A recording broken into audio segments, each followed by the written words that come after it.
ஆரம்ப கட்ட காலத்துல உங்ககிட்ட என்ன போய் கேட்டிருப்பாங்க, சார் என்ன சார் நீங்க நடிச்சாலே த்ரில்லர் மட்டும் தான் நடிப்பீங்களா, ஏன்னு சொல்லும்போது நீங்க நிறைய விதமான வெரைட்டி எல்லாம் காமிச்சிங்க. இப்போ மார்கன் பார்க்கும்போது திரும்ப அது ஒரு சூப்பரான ஒரு த்ரில்லர் பார்க்கக்கூடிய ஒரு அனுபவம் கிடைச்சது ட்ரெய்லர்லயே. இப்போ விஜய் ஆண்டனி அவர்கள் த்ரில்லர் பிரிக்க முடியாத ஒரு காதல் கதையா?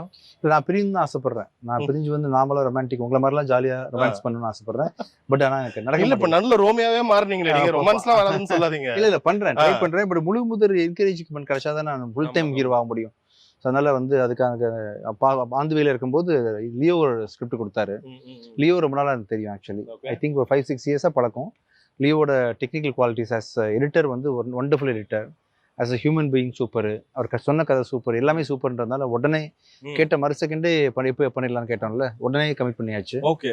அன்னைக்கு கேட்கும்போது அதுல முக்கியமான கேரக்டர் ஒன்று இருந்துச்சு. அது யார் பண்ண போறீங்க கேட்கும்போது, வயசு குறைவா ஒருத்தர் வேணும் சார், ஒரு புதுமுக நடிகர் தான் ஒருத்தர் பண்ணா சரியா இருக்கும் அப்படின்னு சொல்லி சொன்னாப்ல. யார் மைண்ட்ல வச்சிருக்கீங்கன்னு கேட்டேன்.